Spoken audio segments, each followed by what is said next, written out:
Chicken ಕಬಾಬ್ ಮಾಡಿದ್ದೀನಿ. ಅದು ಎಷ್ಟು ಚೆನ್ನಾಗಿ ಬಂದಿದೆ ನೋಡಿ, ತುಂಬ ರುಚಿಯಾಗಿ ತುಂಬ ಚೆನ್ನಾಗಿ ಬಂದಿದೆ. ಇದಕ್ಕೆ ಯಾವ ಕಲರ್ ಮಿಕ್ಸ್ ಮಾಡಿಲ್ಲ ನಾನು. ಎಷ್ಟು ಚೆನ್ನಾಗಿ ಬಂದಿದೆ ನೋಡಿ. ಮೊದಲಿಗೆ ನಾನು ಚಿಕನ್ನ ತೊಗೊಂಡಿದ್ದೆ, ತೊಳ್ಕೊಂಡು ಇಟ್ಕೊಂಡಿದ್ದೀನಿ. ಸ್ವಲ್ಪ ಅರಿಶಿನ, ಶುಂಠಿ ಹಾಕ್ಕೊಂಡಿದ್ದೀನಿ, ಬೆಳ್ಳುಳ್ಳಿ, ಸ್ವಲ್ಪ ಕೊತ್ತಂಬರಿ ಸೊಪ್ಪು, ರುಚಿಗೆ ತಕ್ಕಷ್ಟು ಉಪ್ಪು,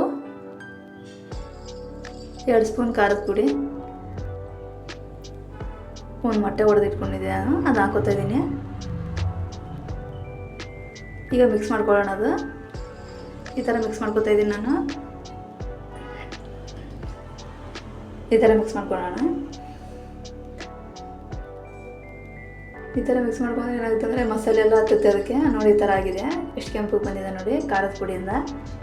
ನೋಡಿ ಚೆನ್ನಾಗಿ ಮಿಕ್ಸ್ ಆಗಿದೆ. ಇದು ಎಣ್ಣೆ ಕಾಯಿ ಇಟ್ಕೊಳ್ಳೋಣ. ಇವಾಗ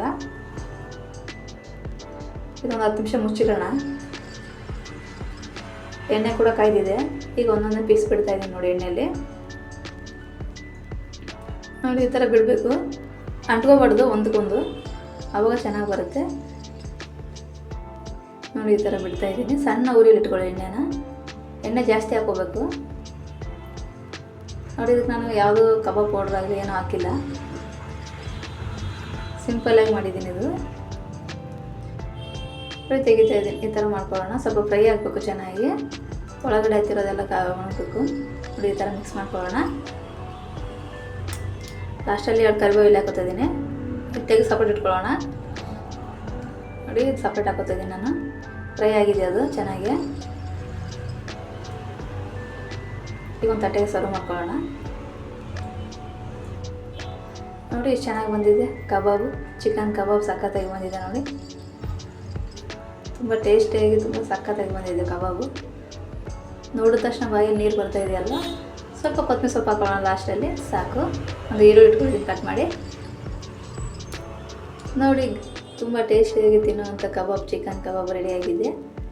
ನೋ ಕಲರ್, ನೋ ಮೈದಾ, ಏನು ಮಿಕ್ಸ್ ಮಾಡಲಾದೆ ಮಾಡಿರೋ ಕಬಾಬ್ ಇದು. ತುಂಬ ಚೆನ್ನಾಗಿ ಬಂದಿದೆ ಅಂದ್ಕೊಂಡಿದ್ದೀನಿ ನೋಡಿ. ಎಷ್ಟು ಚೆನ್ನಾಗಿ ಕಾಣಿಸ್ತಾ ಇದೆ ಅಲ್ವಾ? ಸೂಪರಾಗಿ ಬಂದಿದೆ ನೋಡಿ. ನೀವು ಕೂಡ ಟ್ರೈ ಮಾಡಿ ನೋಡಿ, ತುಂಬ ಚೆನ್ನಾಗಿ ಬರುತ್ತೆ. ಮನೆಯಲ್ಲೇ ಮಾಡ್ಕೋಬೋದು. ತುಂಬ ಈಸಿಯಾಗಿದೆ ಇದು ಮಾಡೋವಂಥದ್ದು. ತುಂಬ ಏನು ಟೈಮ್ ಹಿಡಿಯಲ್ಲ ನೋಡಿ. ಒಳಗಡೆ ಎಲ್ಲ ಬೆಂದಿದೆ ಕೂಡ, ತೋರಿಸ್ತಾ ಇದೆ ನೋಡಿ. ಎಷ್ಟು ಚೆನ್ನಾಗಿ ಬಂದಿದೆ ನೋಡಿ ಒಳಗಡೆ. ನೋಡಿದ್ರಲ್ಲ ಕಬಾಬ್